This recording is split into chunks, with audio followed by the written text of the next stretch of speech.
Hello, Ignite Church crew and anyone else who might be watching this. Thanks for clicking on this link, for taking your time to join me and my brother Jared. What we're going to be doing, hopefully in a few moments, is share a little bit of the vision and a little bit of the impact that we had on a recent trip to Sri Lanka with the Timothy Initiative. And so we're just going to be talking about it. And what's really cool is like we went on this trip together. We've had some opportunities to talk about things that were impactful on the trip, but I'm guessing, I'm going ahead and calling it right now, there will be things that he'll learn about me and I'll learn about him from our experience that we haven't ever talked about. Yeah, so it's going to be a lot of fun. So I'm kind of taking it upon myself because I'm the head pastor and I'm just deciding to do it. And Jared loves me enough to not stop me from doing it.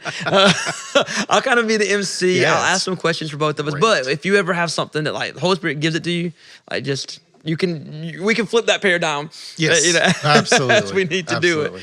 But where I kind of wanted us to start is like what really stood out to you. So we're going into this island nation.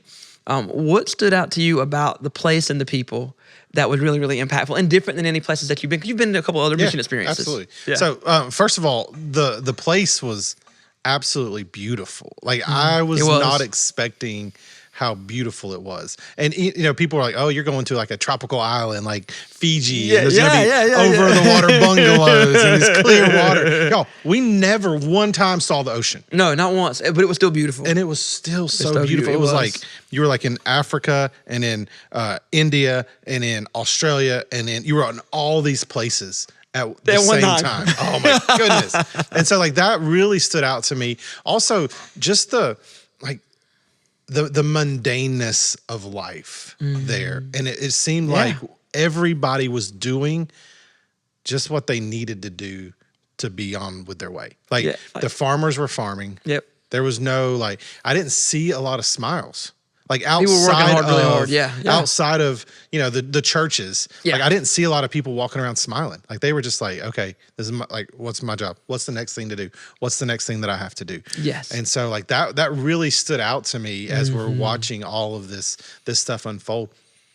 But the people were so they could be like that and still at the same time they were so welcoming when you got inside the church, inside the church homes, inside the families. They were so welcoming and so accommodating. Inside of our hotel, they were so welcoming and so accommodating. It was just like when you stepped out of any sort of either westernizing or any sort of the church, there was just this mundaneness and almost like drudgery that went along with what I saw in their faces. Yeah, you could see that it was really hard for people to get through their days and do everything they needed to do for their families.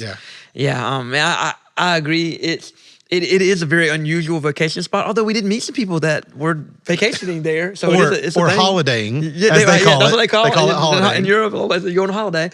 But I mean, it was Swiss Family Robinson. That's what I was like. So imagine a place where it's like, rice fields everywhere and banana trees everywhere and coconut trees everywhere. And like, it's all green, which is so different than Africa, which sometimes gets a little brown when it doesn't rain. Like it's just, there's water, rivers and everywhere. It was gorgeous. I have to admit, when we landed, guys, our first day, at 2 or 3 in the morning or something ridiculous. It was early in the morning. If it wasn't that late, it felt like it was that late. Yeah. I think it was sometime in the early hours of the morning. And I have to admit, my first impression, it was horrible because to me, it smelled like there were things burning. You remember that when we got at the airport? Oh my goodness. We walked out, it was like this horrible, smoky smell, and I still have no idea what that was. And what's scary about people's noses is that within an hour, I didn't smell it anymore for the entire trip. I don't know if the whole country smelled that way or if just the airport smelled that way. I'm just gonna go with just the airport. Just the airport. We're gonna go with the airport. Yeah. But the first impression was terrible. But then everything after that, there was one time towards the end where we were up on on the mountain at that little palace that was up on the mountains, which I climbed. Boom, This guy, I don't know how many hundreds and hundreds of steps it was, but it was hundreds and hundreds of steps. It was hundreds and hundreds more than you would think I would do by just looking at me. But when you're up there, there was this one place in particular where they had this river going and then there were 3 mountain peaks and it's this is the Garden of Eden. We're just looking at it. Yes, that's a great description, the Garden of Eden. And what else was crazy with the people there? When you went into their home, you could not leave without them giving you something. absolutely. Like it didn't matter how, like they were poor. Like the economy there is just in shambles right now. Yes. But it didn't matter, man. They'd go into their backyard, they'd grab a coconut, they'd slice it open, they'd put a straw in it, and they'd sit it in front of you. Or they would go get a fruit, and they would make fruit juice out of it real quick and give it to you. Or they would give you tea or something. Like they were insistent. Yes, it was like my grandma. Like you go to my grandma's house, and I'd sit down, and she'd be like, "Hey, go ahead and eat." I'm like, "Grandma, I just ate." She's like, "Oh, okay." And then a minute later, "Hey, why don't you just have a sandwich?" Yeah, she'd make a sandwich. And I'm like, "Have a cookie, have this." And I'm like, "Grandma, like I cannot eat anymore." And then she'd bring something else out. And that's what really, I felt that there. Just the constant need for them to let you know that you're valued and that they value you being there. Yeah, I think it was our second day there. So again, to give you maybe I should ask the question. I'm doing a terrible job emceeing, but we'll just you can take over emceeing. You know, let's do this. You are really good at emceeing. I was just like, I think the second day there, and to put context in that, like we went to go visit house churches. If you're wondering why we haven't put up lots of pictures, it is because though it is not illegal to be a Christian in Sri Lanka, it is a heavily Buddhist and Hindi culture, and there have been known to be some Buddhists and Hindis that were violent towards people in these remote villages where the law is a little looser, a little more Western, what we would call Western, like you make your own law kind of deal. It's not really super safe for pastors and for congregants to be clearly seen on the internet. So if you're ever wondering, like, why are you in uploading pictures? That's why. But we went and visited like lots of churches. And there's one, I think the second day, we went to visit churches so late into the night that it was starting to get dark, and we had to hire guides basically to drive us everywhere. And the guide was like, "We gotta leave right now." And if you're wondering why, I mean, Giovanni, you tell them why do you have to leave before night comes? Because it's really cool. Elephants get in the middle of the road there. So, like we have to be careful with deer, but at least like deer, like their eyes shine. Yeah. Well, elephants don't. And you so just slam into them and die. And look, the elephant ain't moving. It ain't moving. So yeah, we had to like hurry up and scurry away because they were legitimately scared to be way out in the middle of nowhere. Driving at night, and so we're there with these people, and the sun's starting to go down, and like our driver's like, we gotta go, and so we're like trying to tell them we gotta go, and man, like they were so stressed because they had not been able to be hospitable to us. Like it was such a thing. Like we're like, they're like you could tell it tore them up. That it's like they had already planned like this hour of eating and drinking and doing these things with us, which they don't have anything to give us to eat and drink. There's like their great lack to do that, but like they had prepared that, and they were so like brokenhearted that we couldn't do it. I felt terrible. They're like walking into our van, like shoving it in there as we're driving away. Shoving fruit to us. He was like, at least take some fruit with you. It was like take something.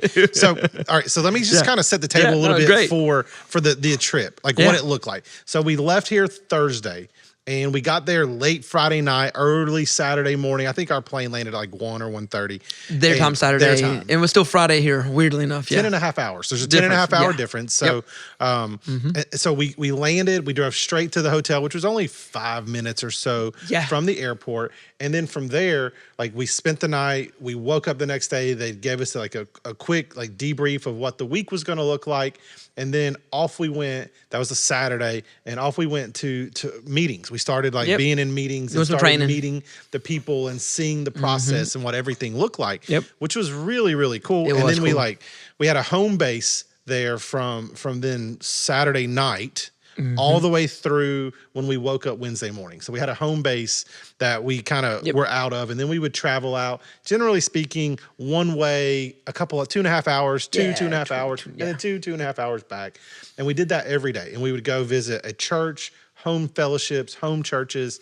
And that was kind of that was the broad scope of what happened. And so like what I want to know from you, Pastor Jason, like as we're out there, you're looking at the itinerary, like that first meeting, like that's something that I won't forget. Being in that first it was cool. Paul and Timothy meeting. Yeah.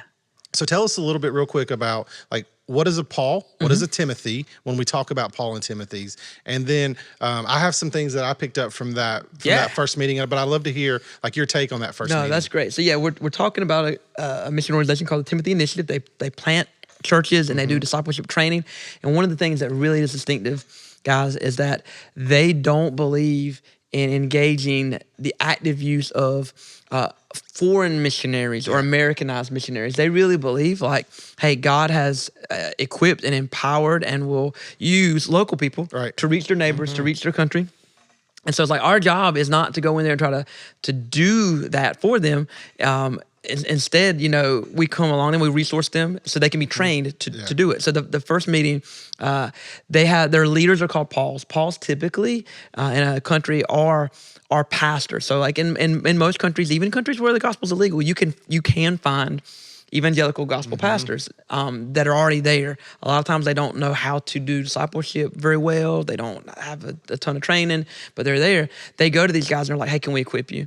And one of the things they require Paul's is, hey, we want you to find some men and women underneath your pastoral care that can be elevated up to plant churches, to be trained to do the work of an evangelist and do those things. And they call them Timothys. And because Paul and Timothy had a close relationship where Paul really mentored him, discipled him, and then sent him out and trusted Timothy to be a leader. And to create more Timothys. That's exactly right. And so the very first day, we got to talk to some Pauls and got to see some of their Timothys. And these Timothys, they go find other believers that they feel that have the potential to be equipped. They call them Tituses. There's not a real biblical connection there, but it's a great Bible name. Actually. They call them Tituses. They do, yeah. That was even better. That's right. But, you remember that? Yeah, I do remember that. These are men and women that, again, they haven't had as much training, but they've been won for the Lord. They have an interest in seeing other people around them won for the Lord. And so it's like you have this one generation reaching this second generation who's now expected and required to reach this third generation. And we actually saw some examples where a Paul reached a Timothy reached a Titus, and a Titus had been equipped and trained enough that they had actually reached their own Titus, which made them eligible to become a Timothy, and the Timothy underneath them is eligible now to become a Paul. And so we saw like four generations deep.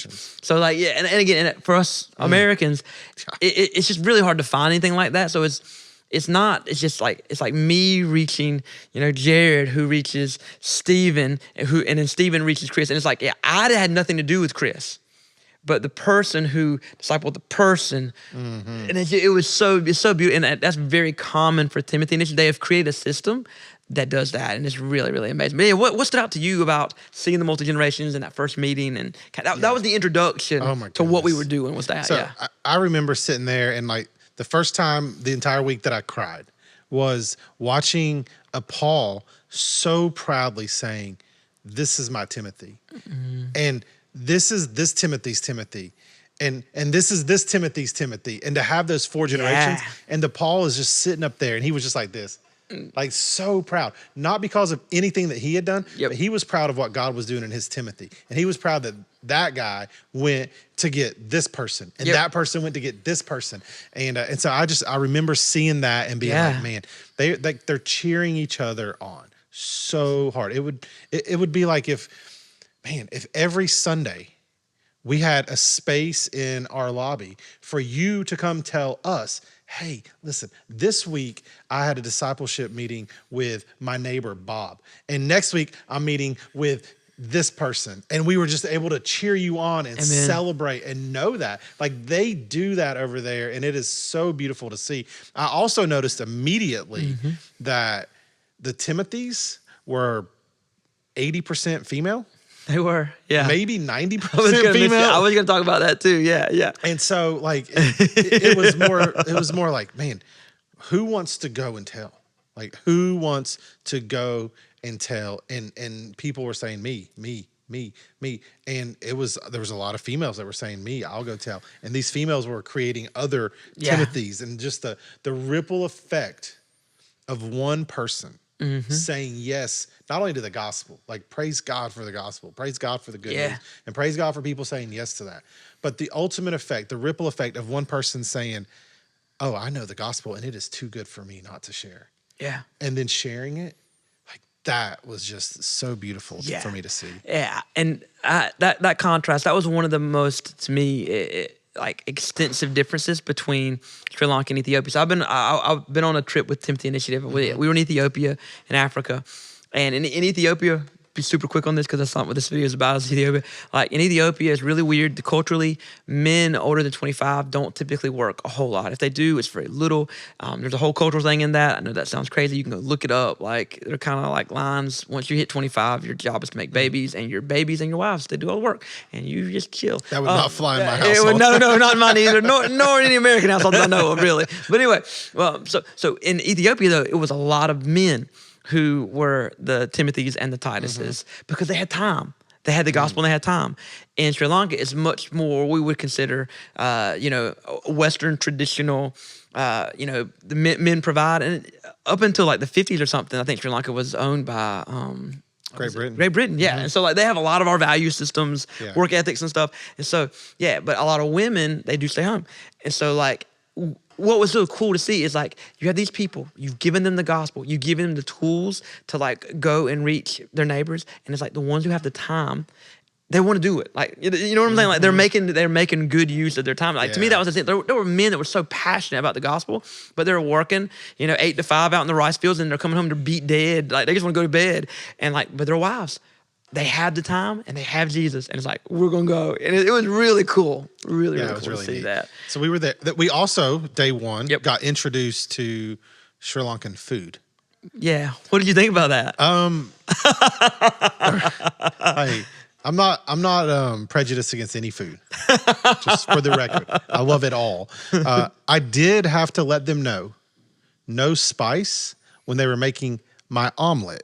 Like I had the spice in my omelet. Is spicy. I had the spice in my omelet. Even the omelet, like it is. Yes, it was everything. crazy. Everything was spicy, and so like I definitely kept heartburn medication on, like full standby. I was like popping the Prilosec like it was going out of style. Yes, but it was so good, and there was always like 4 different types of curry with every meal. Every meal. There was like coconut Breakfast, curry breakfast. and chicken and pork and eggplant and. We had beetroot curry. Beetroot curry. Reminded me of The Office. We made a lot of references there. We did, yeah. We were like, man, Dwight would be so happy with this. He'd be happy. Great. There's like egg noodles and rice and all these things. And the food was incredible. Like the flavor and the selection of the food was really, really incredible. The food was really good. I do think that it would tear up a lot of people's stomach. You know, just being real. Some noticeable lacks, just for your own, facts. I mean, our experience is kind of limited. Like very little milk. Very little milk. Yeah. Like no cheese. Like they didn't put cheese on anything. They didn't have cheese plat. Like we went to places that, by our standard of cost, they're very, very. It was very moderate, but by the standard of like the experience was very bougie. Yes. And so like there were like nice spreads for all of our meals and stuff. So you could very much have a cheese tray, but there was no cheese. What were you gonna say? You remember that when Chris Hankins, who is with Carolina Movie, he's one of our partners there. Him and Corey, who's also a Carolina Movie, they were there. And we went to one restaurant and they ordered an egg roll. Do you remember that? Yeah. It wasn't what they thought it was going to be. So tell them what came out when they came out with the egg roll. They're like, "Do you have egg rolls?" They're like, "Yes, yeah, we have egg rolls." So, oh my gosh. They were expecting an American egg roll where there's vegetables wrapped up in kind of and Ace is like. It was an egg, y'all. It was a hard-boiled egg that they battered and fried and brought out to them and called it an egg roll. So they had no idea. When Chris said, "Do you have egg roll?" They had no idea what he was talking about. They covered an egg in flour and threw it in the fryer. And it was great. It was like, imagine like Easter and you have all these hard-boiled eggs deep fried and cutting them. I mean, it was absolutely wild. But it was bougie but the cost was. It was like nothing. So minimal. Yeah. They just can't, people there can't afford to go out and eat that much. And so you have very little beef and very little cheese products and stuff, but the food was really good. Instant coffee. That's all they have is instant coffee. So you know how much coffee I drank while I was over there? 0. In Ethiopia, we had great coffee. Anyway. 0. They had great tea, though. Lots of tea. Yeah, the tea was amazing. They grow tea there in Sri Lanka. They grow, and they're really famous for their tea, and it was amazing. So really everywhere we went, we had great tea, but no coffee. Coffee. There was coffee. I just It was no, it's not real coffee. It It's was okay. not. What stood out to you? Because we spent most of our time visiting house churches, and so again, when we say the word church, please don't think of Ignite with this big lobby like we're in right now, and don't even think your mom and dad, Baptist church, Right. With stained glass windows. I mean, like, what does church look like for them, and what was the experience like? Yeah. Anywhere there's a room and chairs, Can be there's church. a church. Yeah. And so, so we were at one house that didn't even have the room wasn't big enough. There was a room for maybe 6 people. So they pulled all the chairs out in the grass and in the driveway, and they have church in the driveway. And so like that was very, like, we talk about here. We hear a lot like the church is not a building, right? Yeah. It's one of our We statements. say that, yeah. The church is not a building, but like they live it. They live that out. Anywhere where I'm with my brothers and sisters in Christ, We're the church. it's church, and we're gonna have it. And they worship, and I mean, there's no like, okay, we're here. Like, let's laugh and let's talk about the weekend and let's do no. Like, hey, it's church. Like, okay, let's start off with a song. Let's sing a song. Let's pray. Yep. Let's sing another song. Like, okay, who's going to give a word? Yep. Who has a testimony? Like, you go through this entire process, and it's like, you're like, good. man, like God is here, and this is amazing. And then at the end, what really stood out to me too is they have people lined up saying, hey, this person needs prayer. This person needs prayer. This person needs prayer. And like, it's just a normal part. It wasn't because we were there. No. Because, I mean, like, we're not special. Like, we have the power of God in us, the same that they do. Yeah. And so like they look at us the same as them. Like these are people who believe in the power of prayer. And so we're bringing people to them to be prayed over, just like they would any other service. And so like it's very much not about who, as far as who's leading, it's about him. And that was a big, like, that's something I absolutely noticed going into all the churches. Yeah, there's a high level of expectation on God's movement through the power of prayer, for sure. And again, depending on who's watching this, I want to be really real with you, because some of you might a little bit inwardly scoff. And again, there's a lot of the mysteries of prayer that we don't know, but like, they wanted people to pray over the big things that we would typically ask for prayer, sicknesses and, healings and miracles and things like that. Although a lot of times we don't admit those things unless we've done everything else other than pray. Right. And they do it first. But then even to the level of like, hey, people would come and say like, hey, I had a dream, and like, I want to know if it's from God. Like they just so they're immediately like, hey, I had this experience. It was unique. God might be trying to say something to me or do something in this. Will you pray for me? Like, so like the way they view life is with a much higher level spiritual lens, I think, than most American Christians. Like, so like everything has very spiritual connotations, and they weren't weird about it. It wasn't uncomfortable at all. But like, it's like when they needed wisdom for something, or like we're gonna pray, and they wanted people to pray over them and pray with them. Was there anything else about the way that they worshiped or the priorities that they held that was kind of surprising to you outside of prayer? Because like that was definitely hugely distinctive. But what else was? I really think their worship was it was like all in. I guess would be the best way I could describe it. Like it was just all in. That's so nice. As you talk about worship and the music plays, keep going. That's great.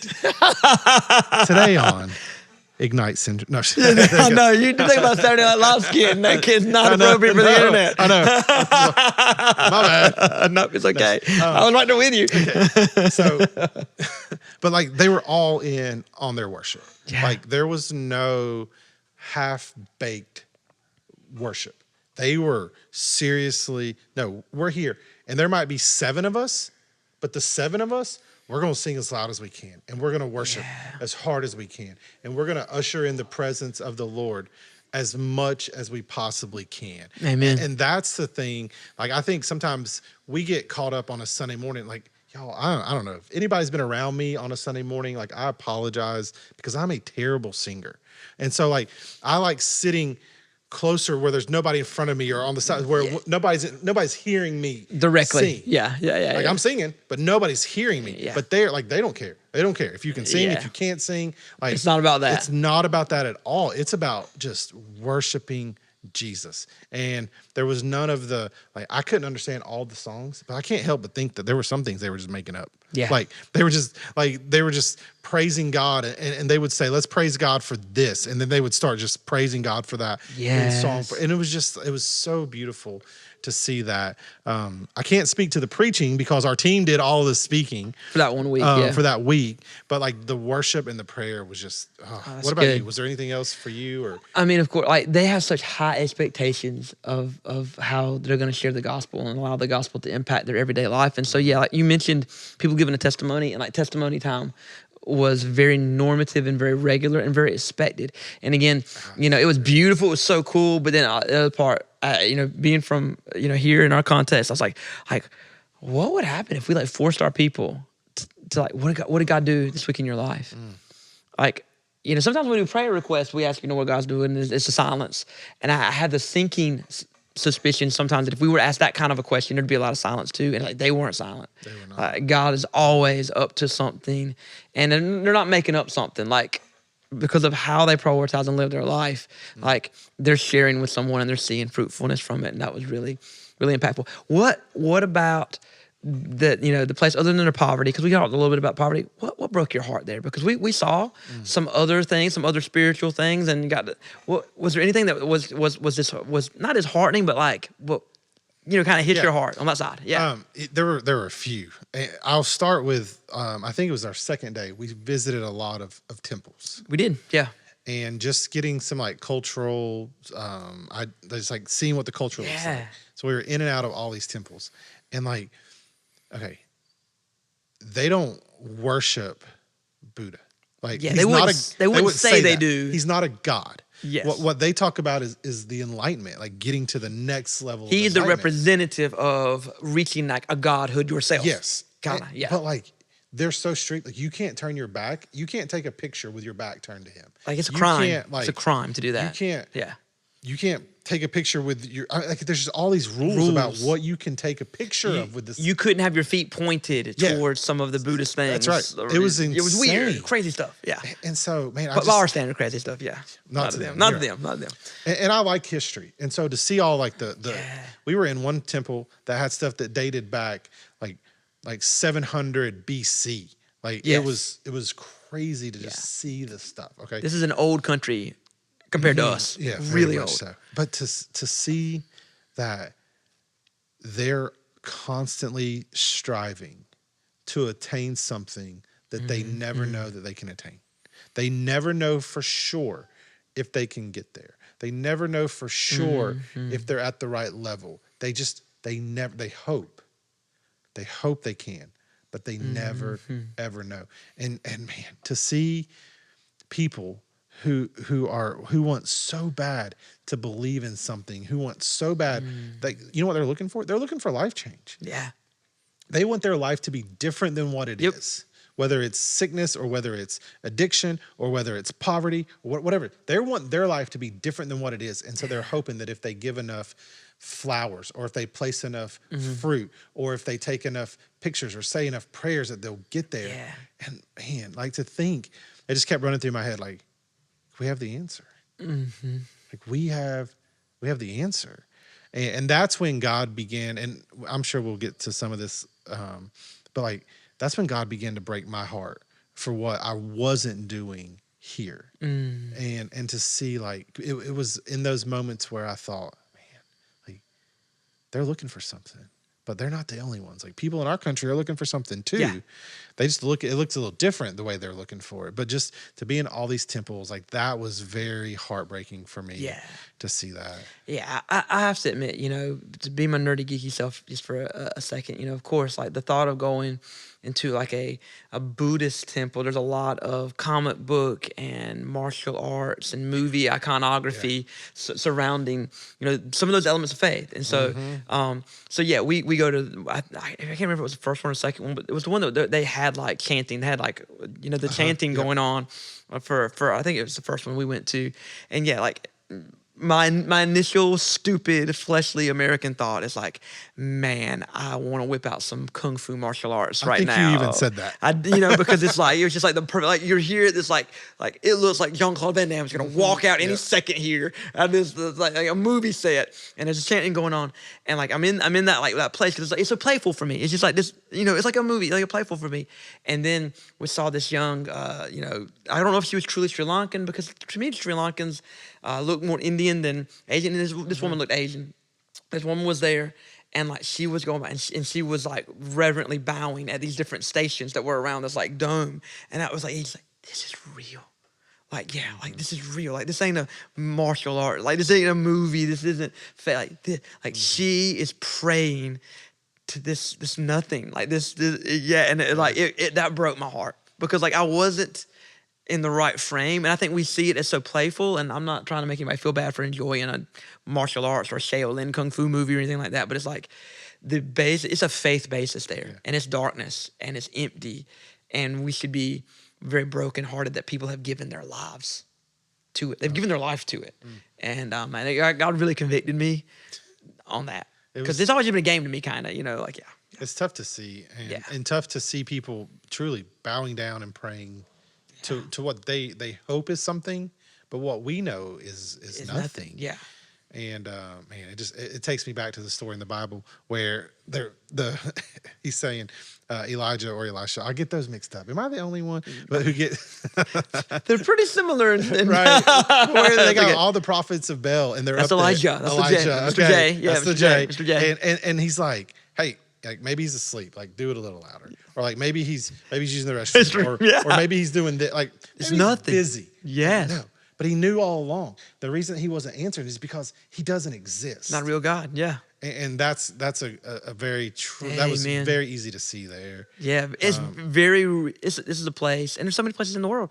It's so real, just like in the Bible. Like we talk about the statues of Baal and Baal, like it's so real for them. It's still happening where men and women are bowing down to statues made out of bronze and silver and gold and wood and stone. And yeah, it is crazy to see that. Devoted, like so much more devoted to what they believe than often Christians are in America to what we believe. Yeah. But it's not real. What's something you'd want to take and bring to people here? Because I do, time goes so quickly, and this was a life impacting experience, and I know we want to share that with you. What would you say to people about here? Yeah. So the emptiness, the brokenness, is combated there by these Paul and Timothys who say, like, oh, these are people that I know that don't know Jesus, and I'm not okay to not do anything about it. That I'm going to spend time praying for them. I'm going to spend time not like a day. I'm going to pray for them today and not remember it anymore. No, like for months I'm going to pray for these three people. And then I'm going to go like they pray for them. And then they prayer walk around. And this is the Timothy Initiative way. Like they pray for people who they know don't know Jesus. Then they prayer walk around the area that they live in. And they just pray for that entire area. And then they start praying like, okay, God, like I've prayed for them. I've prayed for the area. Now bring these encounters about. Yes. And he does. He brings these encounters where they're coming to them. A lot of it was like miraculous encounters where they're needing healing. Yes. Or they're one lady, and this is my and I'll ask you to share this too in a minute. But to me the most heart touching story. Like you want to meet my hero? There was a lady over there who for 15 years was the only believer in her village. Yep. The hospitals are only open from 8 to 5. And if you're not being seen at 5 o'clock, you got to go. And you got to hopefully that you come back the next morning. And so like this had happened to this lady. She was at a hospital on her way home or while she was there, like she met a believer. And this person prayed for healing for her and she was healed. So she goes back into her village, healed, and gives her life to Christ. Well, she was the only person in her entire village who not only was a believer, but who had ever heard about Jesus. This was an unreached people group. This is a people group Yep. who nobody had ever took the gospel to. They spoke a language that nobody else in Sri Lanka spoke. They Yep. were migrants from India. Yep. They did jobs that nobody else did. Like, they were an unreached people group. And Pastor Jason, we sat in her home church. Yep. And there were probably 40 people in that village Yeah. who are now Believers. because she said, it's not enough for me to know the saving power of Jesus. I want Everybody my in the friends village. to know. Yeah. She actually started a Sunday school like on Sunday morning where parents could drop their kids off. And that's how she ended up infiltrating Yeah. her village Yeah. with the gospel, is by doing that. But just like the way that they're not okay with their neighbors going to hell. Yep. And that's something that God really just broke my heart for. Like, I'm too nonchalant with my prayers for salvation for my friends and people I know that don't know Jesus. Absolutely, yeah. And for them, we've said this before, if you're part of Ignite Church, it really does start with making a list of people that God puts on your heart and you start praying for them. And so I would challenge all of you, if you haven't done that, like that is where it starts. Because if you really start praying for people, it isn't going to be long before God's going to start moving your heart towards those people. Yeah. And you're going to do something in their life. You guys, if you're still with us, you've been amazing. I know it does. There's just so much to say in one podcast. But I do want to bring another thing to you. And again, don't let this ask or this consideration in any way poison just you learning about these people. Feeling some connection and care for these people. Like we do. We want you to consider being a supporter of the Timothy Initiative, and particularly they have something called the church. Oh my gosh, my brain. Church Planner Circle. Thank you. I couldn't think of the last C. CPC, Church Planner Circle. I want to say center. Like, no, that's not right. Church Planner Circle. That is a program that they've created that allows individuals, because they get support from churches and from other things too, but allows individuals to be personally involved in funding the plan of a church. That Timothy Initiative has tried to cut costs to make it as lean and mean as possible to help a Timothy rise up to become a Paul and plant a church. And really, it's about $400. For a church to start, which is about $34 a month, something so about $1 a day, about $1 maybe and some change a day. And we want to really have you pray about supporting a church. Here's one of the things that impacted me, and then we'll let you have final comments, and then we'll close it. Timothy Initiative has been active in Sri Lanka for about a decade, a little bit more, maybe a decade. And going from zero really clear evangelical multiplying churches 10 years ago to now they have about 1,100, a little more than 1,100 churches. So they've grown tremendously.